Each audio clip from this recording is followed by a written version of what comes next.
Hello dear students, good morning. बच्चों, last time हम लोग बात कर रहे थे यार इलेक्ट्रिक डाइपोल और उसका डाइपोल मोमेंट कैसे फाइंड करते हैं। तो बच्चों, इलेक्ट्रिक डाइपोल की जो बेसिक कंडीशन है कि डाइपोल की फॉर्मेशन के लिए जो कंडीशन है वो क्या है, two charge having equal magnitude but opposite in nature are kept at a certain distance from each other.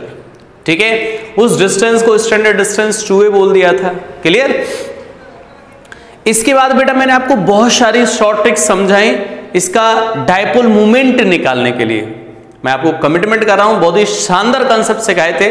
सही है, आप कहीं भी ढूंढोगे, सर्च करोगे, जीवन में करीब 10 दिन खराब करोगे, 10-15 दिन, तब जाके कुछ रिजल्ट हासिल हो पाएगा। बट मैंने आपको वो शॉर्ट टाइम के अंदर आपको यूनिक चीज समझा चुका हूं। ठीक है, डाइपोल मोमेंट का कोई भी क्वेश्चन आएगा आप कर पाओगे 100%। ठीक है, चलिए तो आज बच्चों, आज भी हमारा टॉपिक इलेक्ट्रिक डाइपोल ही रहेगा। इलेक्ट्रिक डाइपोल और नेक्स्ट प्रॉपर्टीज ऑफ कंडक्टर। ठीक है, तो आज भी हम लोग स्टडी करने वाले हैं इलेक्ट्रिक डाइपोल को। ठीक है, अब इसके बारे में बेटा मैं क्या आपको बताऊं कि इलेक्ट्रिक डाइपोल में कौन कौन सा टॉपिक स्टडी करना है। अभी electric field due to dipole कितना होता है, electric field due to dipole कितना होता है, electric potential due to dipole क्या होता है, किसी डाइपोल को रोटेट कराने में कितना वर्क डन करना पड़ता है, पोटेंशियल एनर्जी फॉर डाइपोल क्या होता है।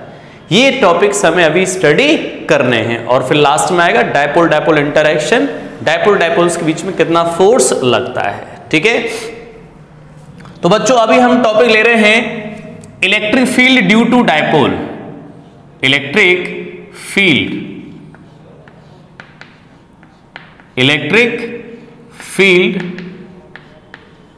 ड्यू टू डाइपोल,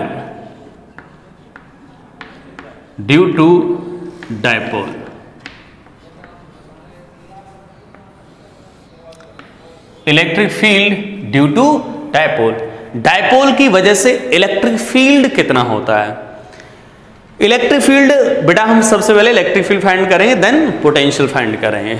ठीक है, तो अब इलेक्ट्रिक फील्ड निकालने के लिए भी हमें इसमें केसेस लेने पड़ते हैं। ठीक है, तो बेटा इलेक्ट्रिक फील्ड निकालेंगे तो इसमें भी कुछ केसेस लेने पड़ेंगे। तो सबसे पहले मैं बात करूं eight axial position,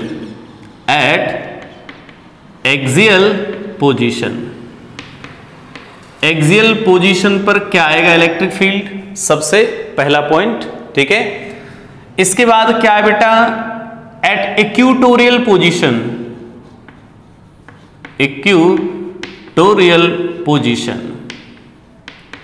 okay, equatorial position. Clear. और लास्ट में एट जनरल पोजीशन, एक जनरल केस बनाएंगे एट जनरल पोजीशन। क्लियर। तो बच्चों इलेक्ट्रिक फील्ड में भी हमें ये 3 केस स्टडी करने हैं कि पहले हमें बेटा कैलकुलेट करना एक्सिस पर क्या होता है electric field, then equatorial position पर क्या होता है, और देन जनरल पोजीशन पर क्या होता है इलेक्ट्रिक फील्ड। क्लियर। तो सबसे पहले हम बात करने वाले हैं एट एक्सियल पोजीशन। तो हम क्या बोल देंगे, electric field due to dipole at axial position. Okay, ये डाइपोल की वजह से बेटा एक्सियल पोजीशन में क्या आएगा इलेक्ट्रिक फील्ड। सिंपल, घबराओ मत, ये डेरिवेशंस बहुत आसान होते हैं, इनमें तो कुछ है नहीं। ठीक है, चलिए तो लेकिन जो मैंने आपको कल वाला जो सेक्शन सिखाया था बेटा वो बहुत ही इंपॉर्टेंट है कंपटीशन के पॉइंट ऑफ व्यू से। ठीक है, वो बहुत इंपॉर्टेंट सेक्शन है कंपटीशन के पॉइंट ऑफ व्यू से। ठीक है, अभी हम लोग डेरिवेशन सीखेंगे, देन उसके बाद इसके क्वेश्चंस करेंगे, कैसे कैसे क्वेश्चंस इस पर हमें देखने को मिलते हैं। चलिए बेटा, तो सबसे पहले मैं क्या करूं कि इलेक्ट्रिक डाइपोल बना दिए यहां पर सर, एक ये डाइपोल है बेटा, ये नेगेटिव चार्ज है और ये पॉजिटिव चार्ज है, नेगेटिव चार्ज और ये पॉजिटिव चार्ज, और ये इसका सेंटर पॉइंट।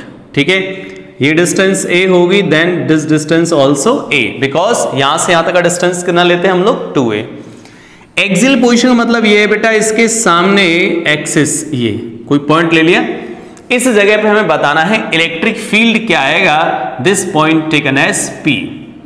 ओके, और इस पॉइंट का डिस्टेंस यहां से सेंट्रल लाइन से कितना है, सपोज R, ठीक है, यहां से डिस्टेंस कितना है इसका, सेंट्रल लाइन से इस पॉइंट का डिस्टेंस R है, ठीक है। हमें यह पूछा है कि भाई इस जगह पे इलेक्ट्रिक फील्ड क्या आएगा जो यहां से R डिस्टेंस से पॉइंट लाई कर रहा है, ठीक है। चलिए, ओके, तो स्टूडेंट्स यहां से यहां तक का डिस्टेंस कितना दिया आपको, R डिस्टेंस दिया है। चलिए इलेक्ट्रिक फील्ड निकालते हैं। अब आपको वो इलेक्ट्रिक फील्ड वाले रिजल्ट याद है बेटा, पॉजिटिव चार्ज की वजह से इलेक्ट्रिक फील्ड अवे होता था k⁴r², नेगेटिव चार्ज की वजह से electric field towards the negative charge होता था k⁴r², ठीक है। वही रिजल्ट निकालें, because it is a point charge, it is also point charge, तो पॉइंट चार्ज के रिजल्ट हमें याद है, ठीक है। तो पॉजिटिव चार्ज की वजह से इलेक्ट्रिक फील्ड हो जाएगा इस तरफ, this electric field due to positive charge, E positive, E positive मतलब electric field due to positive charge, ऐसा बोल सकते हो, E पॉजिटिव, ठीक। अब ये नेगेटिव चार्ज की वजह से sir electric field towards a negative charge हो जाएगा, इसको हम बोल सकते हैं बेटा E नेगेटिव, क्लियर। अब बच्चा हमें ये देखना है कि इनमें से सर कौन सा इलेक्ट्रिक फील्ड ज्यादा है और कौन सा इलेक्ट्रिक फील्ड कम है। चलिए देखते हैं।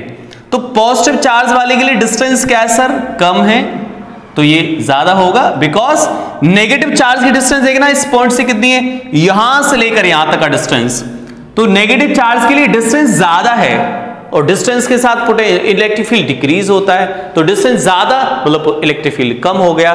तो नेगेटिव की वजह से डिस्टेंस ज्यादा है तो ये टर्म कम होगा, और पॉजिटिव की डिस्टेंस कम है तो फील्ड ज्यादा होगा। मतलब ये पॉजिटिव वाला फील्ड ज्यादा है, नेगेटिव वाला फील्ड कम है, तो रिजल्टेंट इलेक्ट्रिक फील्ड किस तरफ आ जाएगा, भाई ये कम, ऐसा वेक्टर इसकी मैग्नीट्यूड कम है, ये वेक्टर ज्यादा है, इसकी मैग्नीट्यूड ज्यादा है, तो रिजल्टेंट वेक्टर इस तरफ आ जाएगा। Okay dear students, electric field इस तरफ, तो रिजल्टेंट इलेक्ट्रिक फील्ड आपको इस साइड मिल जाएगा, this represent what, resultant electric field, इस तरफ आ जाएगा रिजल्टेंट इलेक्ट्रिक फील्ड। ओके, एक चीज और कॉमन बात यहां पे ध्यान रखने वाली क्या है सर, यहां पे डायपोल मूवमेंट की डायरेक्शन देखो, अगर डायपोल मूवमेंट अगर हम देखें तो नेगेटिव चार्ज ये, पॉजिटिव चार्ज है, तो डायपोल मूवमेंट की डायरेक्शन भी क्या आएगी बेटा, इस तरफ आएगी, समझ गए भाई। डायपोल मूवमेंट सर कैसे डिफाइन करोगे, negative to positive dipole movement इधर आएगा, तो एक्सियल पोजीशन में ये ध्यान रखना है कि इलेक्ट्रिक फील्ड जो आ रहा है ड्यू टू डायपोल, इस डायपोल की वजह से जो इलेक्ट्रिक फील्ड आ रहा है वो इलेक्ट्रिक डायपोल मूवमेंट के अलोंग आ रहा है। Direction of resultant electric field due to dipole is along direction of dipole movement. Okay, एक पॉइंट तो ये ध्यान रखना है। चलिए अब कर देते हैं इसकी कैलकुलेशन। सर कितना आएगा रिजल्टेंट इलेक्ट्रिक फील्ड, यहां पर कितना आ जाएगा इस जगह पर रिजल्टेंट इलेक्ट्रिक फील्ड, तो कैसे निकालेंगे, resultant electric field at point O, at point P बोल दे रहे हैं यहां पर, कितना आ जाएगा बच्चों रिजल्टेंट इलेक्ट्रिक फील्ड, यहां पर E रिजल्टेंट कैसे फाइंड करेंगे, E positive minus E negative. Okay, positive electric field इसमें से बेटा ये फील्ड सेपरेट करना है। चलिए तो डिस्टेंस सर ये पॉजिटिव चार्ज से डिस्टेंस कितनी हो जाएगी बच्चों, देख पा रहे हो डिस्टेंस कितनी हो जाएगी, R माइनस ए। बेटा R माइनस ए क्यों हो गया, क्योंकि ये टोटल यहां तक R है, तो पॉजिटिव चार्ज से डिस्टेंस कितनी हो जाएगी, because this distance is A और यहां से यहां तक का डिस्टेंस R है, तो ये गैप कितना हो जाएगा R minus A. But sir यहां से डिस्टेंस पूछी जाए तो क्या हो जाएगी, नेगेटिव चार्ज से, तो नेगेटिव चार्ज से डिस्टेंस क्या हो जाएगा बेटा, R में कुछ ऐड हो जाएगा R प्लस ए, तो यहां पर क्या लिखोगे, electric field due to positive charge K Q divided by R minus a का whole square minus K Q divided by R plus a का होल स्क्वायर। स्टूडेंट्स यहां पे आपको ध्यान देने की जरूरत है, ऐसा नहीं यहाँ पे नेगेटिव वैल्यू लेके आ जाओ, सर ये नेगेटिव चार्ज है उसकी वजह से इलेक्ट्रिक फील्ड निकाल रहे हैं नेगेटिव, मैंने आपको बताया था चार्ज का साइन सिर्फ वेक्टर फॉर्म में कंसीडर होगा अगर आप इलेक्ट्रिक फील्ड पे चर्चा कर रहे हो तो, और पोटेंशियल और पोटेंशियल एनर्जी में तो साइन कंसीडर करना ही है, ठीक है। बट इलेक्ट्रिक फील्ड फोर्स जहां पर वेक्टर फॉर्म यूज करोगे बच्चों, वहां पर चार्ज का साइन कंसीडर होगा। क्लियर? तो यहां पर अगर आप मैग्नीट्यूड की बात करो सिर्फ, तो वहां पर नेगेटिव साइन या पॉजिटिव साइन से सिर्फ डायरेक्शन डिसाइड होगी, उसके बाद हम लोग रिजल्टेंट फाइंड कर पाएंगे। ओके, चलिए बच्चों यहां से के क्यू कॉमन ले सकते हैं डायग्राम से। क्या बचा? 1 अपॉन आर माइनस ए का whole square minus 1 upon R plus a का होल स्क्वायर। क्लियर? ये अब बात करें यहां पर आगे next, resultant electric field K Q divided by, यहां से एलसीएम ले लें, R minus a R plus a का होल स्क्वायर। ठीक है, कितना हो जाएगा ये? आर प्लस ए का whole square minus R minus a का होल स्क्वायर। क्लियर है यहां तक? ठीक है बेटा, एलसीएम ले लिया, यहां पर पहुंच गए।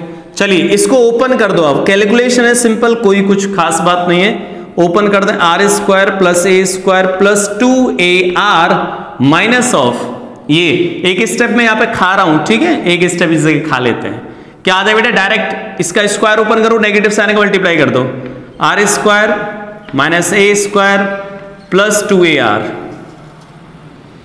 Divided by R minus a का whole square R plus a का होल स्क्वायर। क्लियर है बच्चों? ये टर्म कैंसिल हो गए। 2ar प्लस 2ar कितना आ जाएगा? 4ar। तो फाइनली हम लोग यहां से यहां पहुंच पाएंगे K Q 4ar divided by R minus a का whole square R plus a का whole square. This is a value of resultant electric field. अब बच्चों जनरली यहां पे होता क्या है कि जो वैल्यू है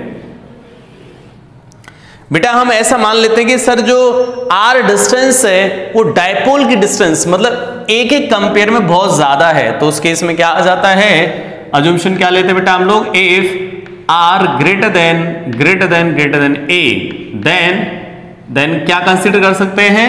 then a may be neglect.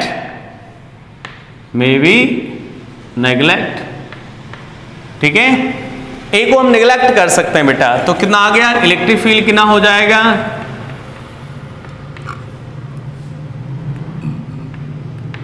के क्यू 4ar डिवाइडेड बाय बेटा आर माइनस से निगलेक्ट कर दो तो कितना आएगा? R square r to the power 4। बच्चों मैंने क्या किया? देखो यहां पर ए को निगलेक्ट कर दिया, आर में से ए को सब्ट्रैक्ट कर दिया, ए को निगलेक्ट कर दिया तो आर स्क्वायर हो जाएगा। यहां भी ए को निगलेक्ट कर दिया, r square into r square r to the power 4। सही है। अब एक चीज बच्चों को डाउट आता है माइंड में कि सर आपने ऊपर से तो जो है उनको निगलेक्ट नहीं किया, ए को जीरो कंसीडर नहीं किया। बेटा जीवन काल में ध्यान रखें, क्या सिर्फ ये जो अजम्पशन है बेटा, ये सिर्फ एडिशन और सब्ट्रैक्शन में ही लिया जाता है, मल्टीप्लाई और डिवाइडेशन में नहीं ले सकते अजम्पशन, बहुत बड़ा पंगा हो जाएगा, समझ रहे हो? चलिए कभी टाइम हो तो बताऊंगा। तो अभी आप इतना ध्यान रखो कि एडिशन और सब्ट्रैक्शन में ऐसा ले सकते हैं अजम्पशन, अदरवाइज मल्टीप्लाई में नहीं ले सकते। चलिए बेटा एक आर तो कैंसिल हो गए यहां से, तो यहां पर बचा k q into 4a divided by r q. बच्चों यहां से k इंटू, अब यहां से q इंटू 2a एक distance multiply by 2 divide by r q. बच्चों ये क्या आ गया? Dipole movement. तो इलेक्ट्रिक फील्ड हम कैसे लिख पाएंगे? 2 times of k p upon r q. This is a value of electric field at axial position. अगर वेक्टर फॉर्म में लिखना चाहें तो इसको हम लोग ऐसे भी लिख सकते हैं, electric field vector is equal to कितना आ जाएगा?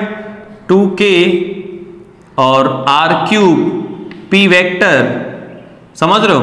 और पी वेक्टर भी लिख सकते हो आप लोग यहां पर इस तरीके से, ठीक है, ऐसे। लेकिन ये है कि आप लोग स्केलर फॉर्म में लिख दो, यहां कोई तकलीफ नहीं है, ठीक है। डायरेक्शन क्या आएगी बेटा ई की? एक्सियल पोजीशन के लिए, सिर्फ एक्सियल पोजीशन के लिए क्या होगा बेटा, direction of E vector along P vector eight axial position. Axial position ध्यान रखेंगे, एक्सियल पोजीशन में ऐसा कुछ हो रहा है, एट एक्सियल पोजीशन। क्लियर? ये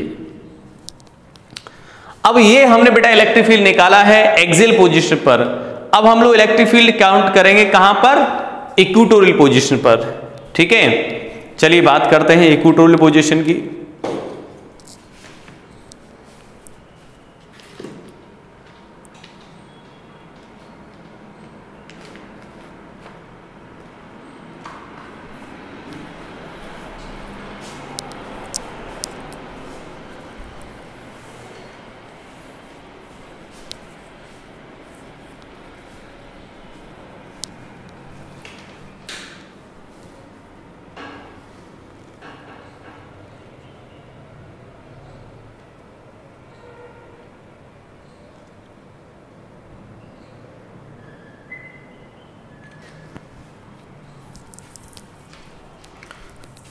ठीक है, चलिए तो अब हम बात करते हैं sir electric field eight equatorial position, और उसके बाद बात करें बेटा electric field eight general position.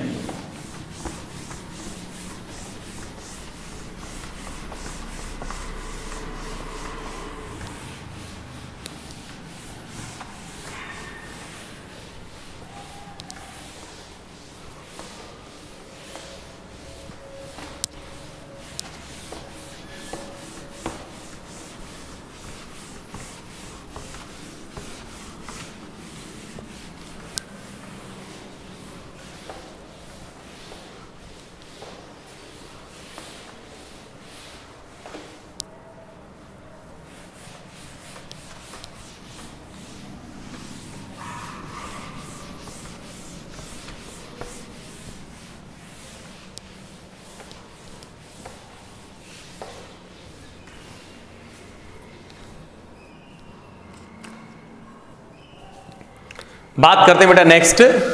ठीक है, देखिए ध्यान से, electric field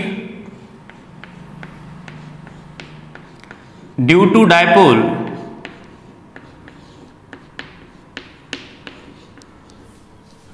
eight equatorial position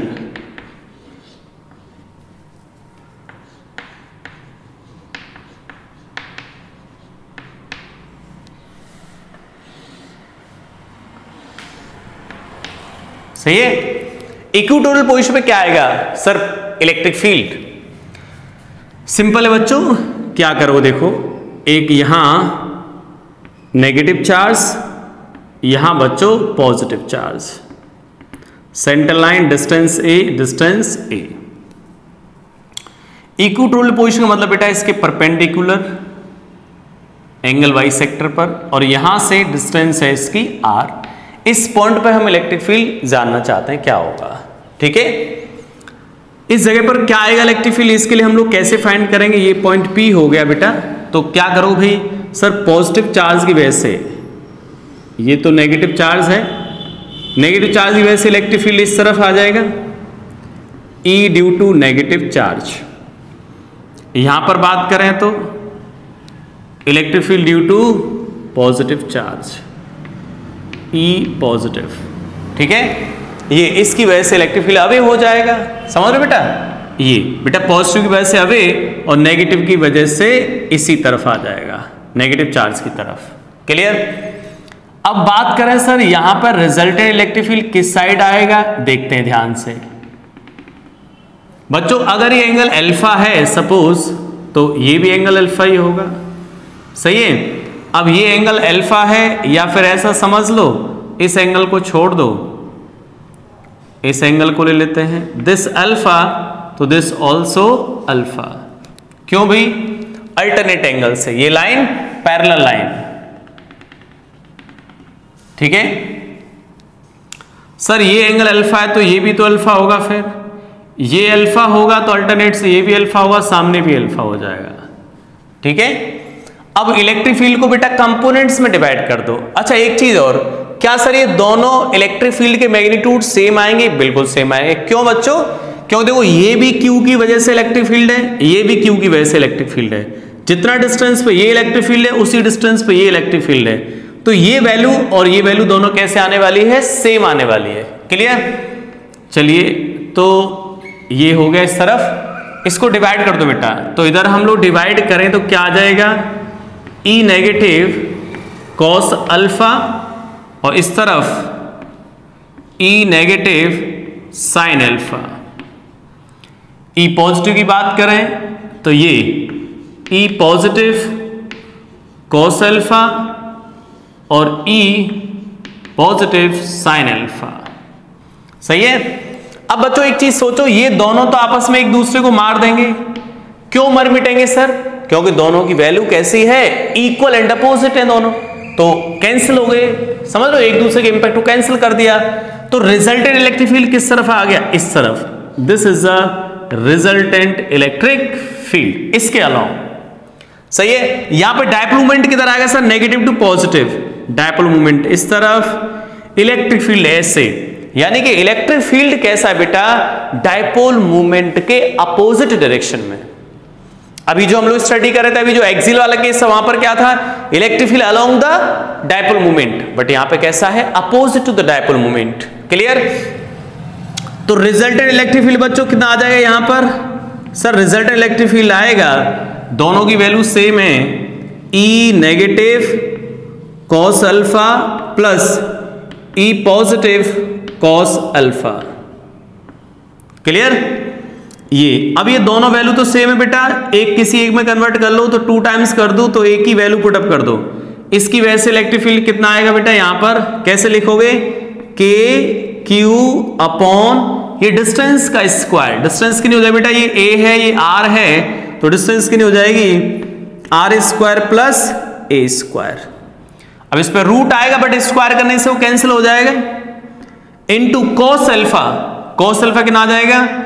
base upon hypotenuse. Base बेटा ये बेस है और हाइपोटेन्यूस कितना आएगा? R square plus a square. ये कॉस अल्फा आ गया, मल्टीप्लाई बाई 2। 2 क्यों किया सर? बेटा 2 स्टेप है ना, ये और ये दोनों की वैल्यू इतनी आएगी तो डबल कर दिया मैंने। ठीक है, चलिए तो यहां से आगे बेटा 2 times of k q into a divided by r square plus a square की पावर 3/2। क्यों सर? ये पावर 1/2 है तो यहां पर ऐड हो जाएगी।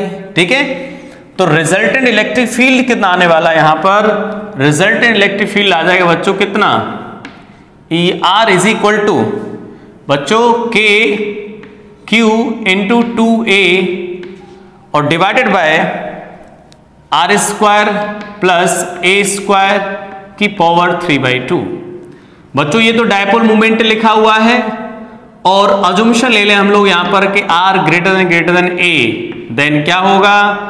a निगलेक्ट हो जाएगा r के कंपेयर में, तो इलेक्ट्रिक फील्ड आ जाएगा हमारे सामने k p upon r cube. This is the value of electric field at axial position. Axial position पे ये बेटा इलेक्ट्रिक फील्ड आ जाएगा। ठीक है, ये तो आ गया इलेक्ट्रिक फील्ड एक्सियल पोजीशन पर। ओके, डायरेक्शन कैसे है बेटा? डायरेक्शन कैसी? यहां पर डायपोल मोमेंट के अपोजिट डायरेक्शन में है इलेक्ट्रिक फील्ड का डायरेक्शन इस पर्टिकुलर पॉइंट पर। ओके, तो यहां पर क्या लिख दें बेटा? Direction of electric field is opposite to direction of P। सही है, P के अपोजिट। ओके, यहां तक कोई दिक्कत नहीं होगी। ठीक है, अब बात करते हैं सर हम लोग electric field at a general point. Electric field due to dipole at general point. Clear? ये देख रहे हैं हम लोग जनरल पॉइंट पे क्या आएगा सर इलेक्ट्रिक फील्ड। ठीक है, स्टार्ट करते हैं भाई। देखिए बेटा एक्सियल पे निकाल दिया हम लोगों ने, इक्वेटोरियल पे निकाल दिया। अब एक जनरल पोजीशन लेते वहां पे क्या इलेक्ट्रिक फील्ड आएगा। तो बच्चों मैं यहां पर एक डायपोल कंसीडर कर रहा हूं, इस तरफ ले चलते हैं भाई। यहां पर एक डायपोल है ऐसे, ये इधर नेगेटिव चार्ज और ये पॉजिटिव चार्ज। जनरल पोजीशन मतलब सर ऐसे r डिस्टेंस पर, एंगल थीटा पर, यहां पर इलेक्ट्रिक फील्ड क्या आएगा, इस जगह पर इलेक्ट्रिक फील्ड क्या आएगा। तो ना तो बेटा ये इक्वेटोरियल है ना ये एक्सियल है, ठीक है, इसलिए हमने इसको क्या बोल दिया, जनरल पोजीशन। यहां पे इलेक्ट्रिक फील्ड क्या आएगा सर, तो इसके लिए हम लोग क्या करते हैं बेटा, इस डायपोल को दो पार्ट में डिवाइड कर लेते हैं। ध्यान से समझना, इसका डायपोल मोमेंट किधर आ गया बेटा, ये डिस्टेंस a है, दिस ऑल्सो डिस्टेंस a, तो इसका डायपोल मोमेंट कितना आएगा, dipole moment negative to positive ये आ जाएगा ऐसे, डिस्टेंस a यहां लिख दे रहा हूं, dipole moment in this direction p dipole moment, ठीक है, ये p डायपोल मोमेंट इस डायरेक्शन में, सही है। डायपोल मोमेंट कितना आएगा बेटा, p नेगेटिव टू पॉजिटिव। अब हम क्या करें बच्चों, डायपोल मोमेंट एक वेक्टर क्वांटिटी है, इसको कंपोनेंट्स में रिजॉल्व किया जा सकता है।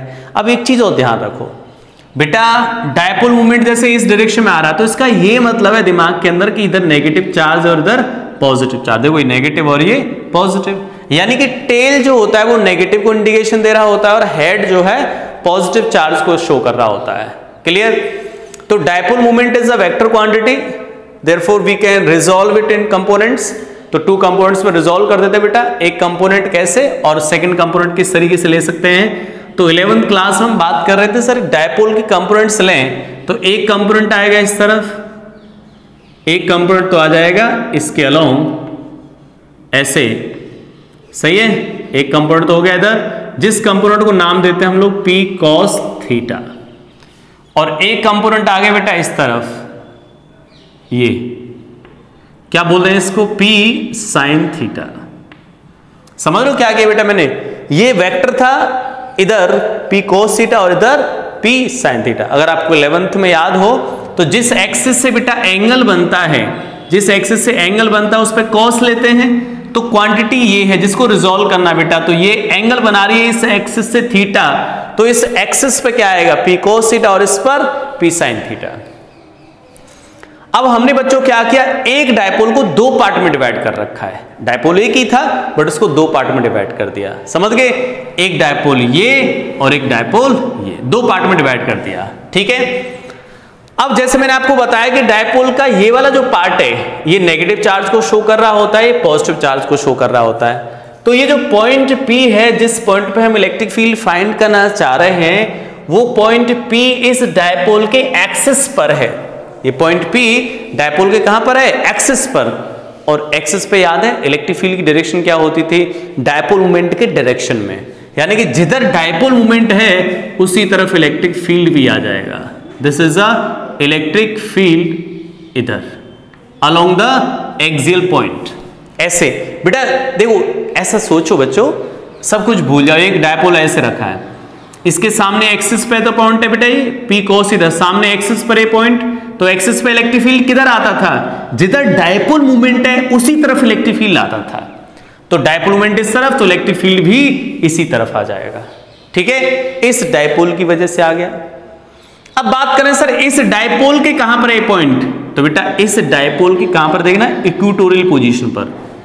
डायपोल ऐसे रखा है, इसके इधर पॉइंट है इक्वेटोरियल पर, तो इक्वेटोरियल पर क्या होता है, जिधर डायपोल मूवमेंट उसके अपोजिट इलेक्ट्रिक फील्ड, तो डायपोल मूवमेंट है बेटा इस तरफ, तो इलेक्ट्रिक फील्ड आएगा इसके अपोजिट, सही है। इलेक्ट्रिक फील्ड कैसा आ जाएगा, डायपोल मूवमेंट इस डायरेक्शन में, इलेक्ट्रिक फील्ड इसके just opposite. Okay, suppose this is E1 and this is E2, ठीक है। अब मैं दोनों वेक्टर को थोड़ा डाउन शिफ्ट कर दे रहा हूं कि सर हम लोग यहां किस तरीके से देख रहे हैं चीजों को। बेटा एक वेक्टर तो है इस तरफ E1 और एक वेक्टर इसके परपेंडिकुलर दैट इज E2। इन दोनों का रिजल्टेंट किधर आएगा बच्चों, इन दोनों का रिजल्टेंट आएगा सर इस तरफ कहीं कुछ, ठीक है। अगर हम बात करें रिजल्टेंट की, तो रिजल्टेंट कैसे आएगा बेटा, यहां पर रिजल्टेंट इस तरफ, और यहां से कुछ एंगल बन रहा है, सपोज अल्फा, ये थीटा है और ये एंगल कितना है, alpha. This is the direction of resultant electric field. जैसे कि आप यहां देख सकते हैं, ये रिजल्टेंट इलेक्ट्रिक फील्ड और ये एंगल अल्फा, और ये एंगल कितना था बेटा, यहां से थीटा। क्लियर, ये चीज है। कैसे निकालो रिजल्टेंट, चलिए E1 की वैल्यू लिख दूं मैं, E1 की वैल्यू, E1 की वैल्यू क्या आएगी बेटा, E1 इस डायपोल की वजह से इलेक्ट्रिक फील्ड है, और बेटा इस डायपोल के एक्सिस पर है वो पॉइंट, तो एक्सिस पर इलेक्ट्रिक फील्ड अभी पढ़ा हमने 2kp/r³, तो 2k, लेकिन P की जगह पे क्या है यहां पर, P cos थीटा, तो this is P cos θ/r³। E2 की वैल्यू क्या लिख देंगे हम लोग, E2 की वैल्यू क्या आएगी बेटा, E2 कहां पर है, इक्वेटोरियल पर, बेटा इस डायपोल के इक्वेटोरियल पर, तो क्या आ जाएगा बेटा इक्वेटोरियल पर, अभी पता है kp/r³, तो क्या लिख दोगे कि P की जगह पर P sin θ/r³, ये हो गया kp sin θ/r³। Resultant electric field कितना आएगा बच्चा, रिजल्टेंट इलेक्ट्रिक फील्ड आ जाएगा भाई, दोनों को स्क्वायर करके ऐड कर दो सर, एक वेक्टर इधर है एक वेक्टर इधर है, दोनों परपेंडिकुलर हैं, तो परपेंडिकुलर केस में क्या होता है, E1 square plus E2 square, दो वेक्टर को हम लोग डायरेक्टली इस तरीके से, अरे मैग्नीट्यूड निकालना बेटा, दो वेक्टर परपेंडिकुलर तो मैग्नीट्यूड ऐसे निकालोगे। चलिए क्या कर दें अब सर, यहां पर E1 का स्क्वायर यहां लिख दे रहा हूं एक स्टेप, क्या आएगा बेटा, इसका स्क्वायर करेंगे तो 4, या ऐसा लिख दो 4k square P square cos square theta r³ का होल स्क्वायर प्लस ये k square P square sine square θ/r³ का होल स्क्वायर। ठीक है, अब बच्चों हम रूट से बाहर देखो क्या, रूट से बाहर हम क्या लिख सकते हैं, यहां से 4, देखो 4 यहां आ रहा है, यहां नहीं आ रहा, तो कॉमन ही ले सकते, k ले सकते हो कॉमन, k p,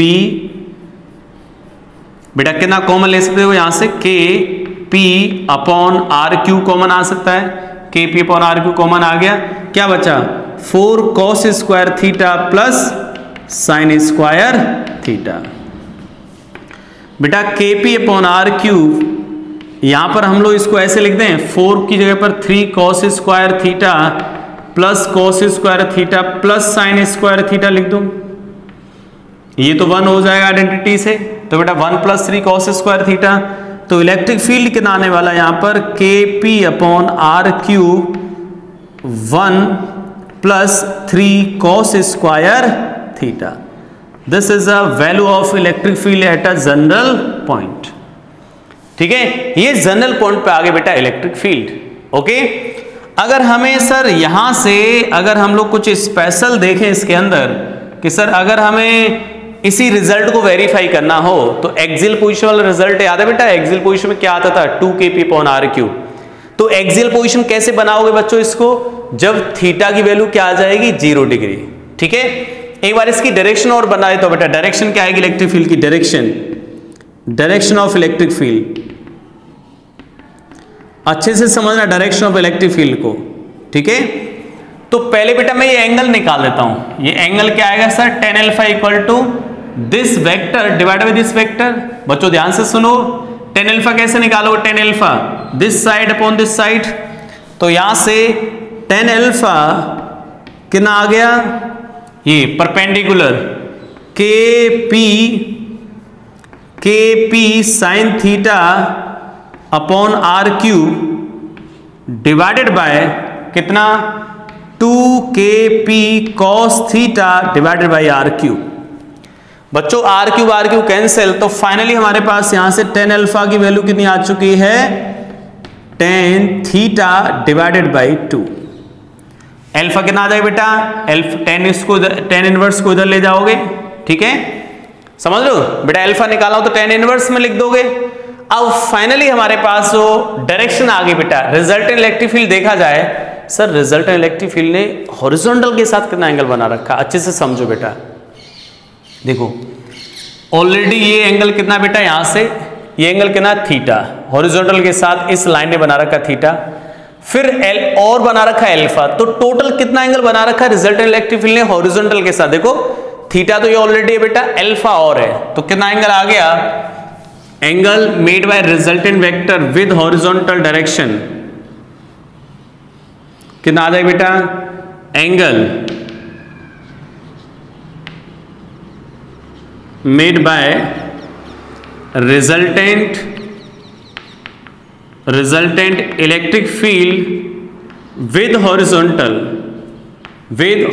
बोल सकते हो या डायपोल एक्सिस बोल सकते हो, विद डायपोल एक्सिस, सही है, विद डायपोल एक्सिस कितना हो जाएगा, थीटा डैश बोल दें, थीटा प्लस अल्फा, थीटा तो देखो दिख रहा आपको, अल्फा की वैल्यू कितनी हो जाएगी, tan inverse tan theta by 2, this is a angle, ठीक है, ये